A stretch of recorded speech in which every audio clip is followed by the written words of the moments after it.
तू ही सागर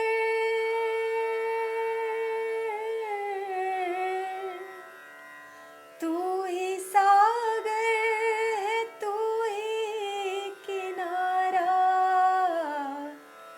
ढूंढता है तो किसका सहारा ढूंढता है तो किसका सहारा। જે નથી તે છે ખરું? જેમાં જે નથી તેમાં તે આરોપિત કરવું એટલે મિથ્યા અધ્યાસ. આકાશ કલરલેસ છે, છતાં આપણે આકાશના રંગ નીલો, વાદળી કે બ્લુ માનીને જ આગળ વધીએ છીએ. જે હું નથી તે હું છું એમ માનવું તે અજ્ઞાન. જે હું છું તે હું નથી એમ માનવું તે પણ અજ્ઞાન. मैं और मेरा में भेद है. जो मेरा है वो मैं नहीं हूँ. આ વાત ગળે ઉતરે તો સ્વીકારી શકાય કે મારું મન એ હું નથી. દુઃખ ક્યાં છે?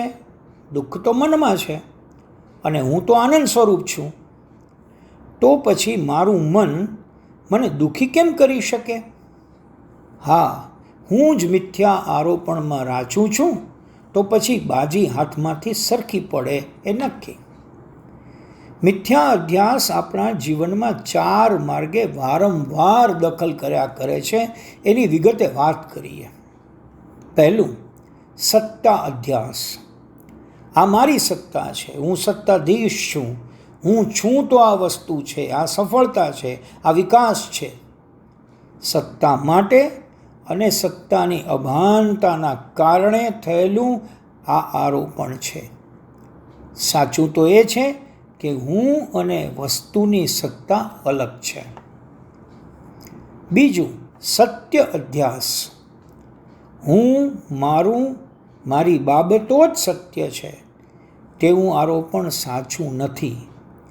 સાચું તો એ છે કે વસ્તુ જે મારાથી અલગ છે તે સત્ય છે. ત્રીજું, શોભન અધ્યાસ.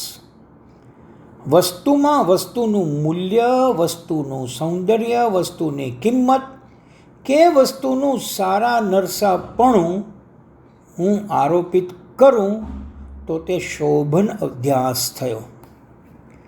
ચોથો અને છેલ્લો, સુખ દુઃખ અધ્યાસ. આ મળે તો સુખ અને તે ન મળે તો દુઃખ. એટલે સુખ દુઃખ આ કે તે આધારિત. હું છું, વસ્તુ વસ્તુ છે.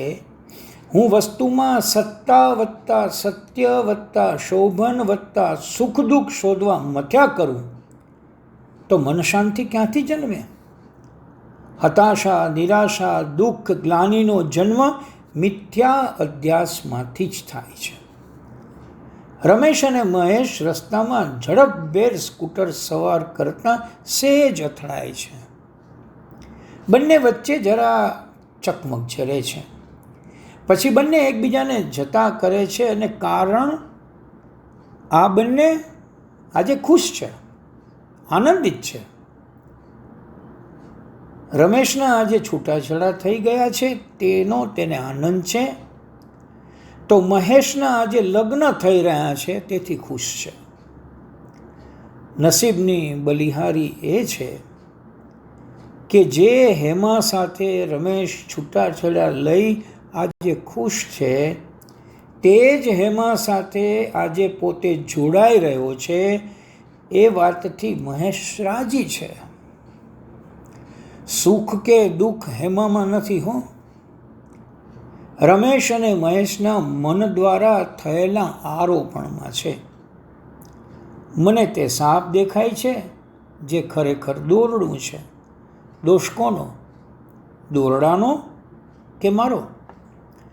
શ્રીમદ ભાગવતમાં ઋષિ અને સાધુ પુરુષની એક શ્રેષ્ઠ પરિભાષા કરેલી છે.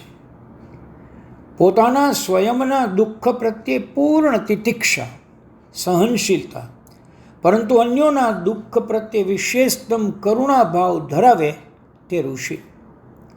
આપણને સંસારમાં રહીને ઋષિ બનતા કોણ અટકાવી શકે?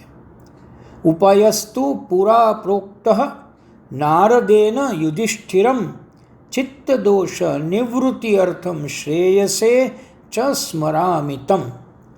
એટલે કે તેથી પોતાના મનની અશુદ્ધિઓને દૂર કરવાના ઉપાય પ્રાચીન સમયમાં દેવર્ષિ નારદે મહારાજ યુધિષ્ઠિરને બતાવ્યા હતા. મારા પોતાના કલ્યાણ માટે હવે હું તેને યાદ કરું છું. જો સંસારને કોઈ ભયંકર વ્યાધિ કહેતા હોય તો દેવર્ષિ નારદે રાજા યુધિષ્ઠિરને તેના ઉપચાર તરીકે રામબાણ ઔષધિ બતાવી. આ ઉપાયોનું વિવરણ શ્રીમદ્ ભાગવત મહાપુરાણમાં દર્શાવેલ છે.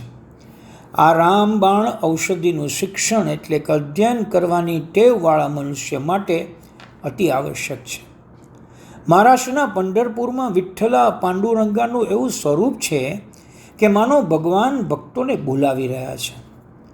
શ્રી શંકરાચાર્યજી આ વાતને સમજાવતા કહે છે, જ્યારે ભગવાન ભક્તોને બોલાવી રહ્યા હોય છે ત્યારે ભક્તો રાડી પાડે છે, હે ભગવાન, મારી અને તમારી વચ્ચે આ માયાની નદી છે, જેમાં મારી માન્યતાઓ અને મનની અશુદ્ધિઓનું પાણી ઉગવે છે. ભગવાન, મને સમજ પડતી નથી કે તેને પાર કરીને તમારા સુધી કેમ પહોંચવું. ભગવાન જવાબ આપે છે, ચિંતા ન કરો, નદીમાં કમર સુધીનું જ પાણી છે, તેમાં ચાલવા લાગો ને અહીં આવી જાઓ. હું અહીંથી તમને જોઈ રહ્યો છું, તમારી પ્રતીક્ષા કરી રહ્યો છું.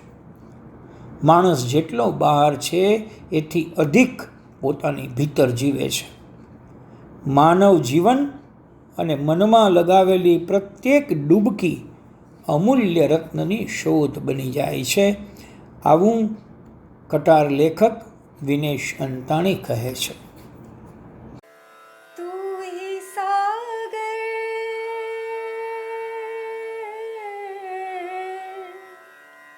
तू ही सागर है तू ही किनारा ढूंढता है तो किसका सहारा ढूंढता है तो किसका सहारा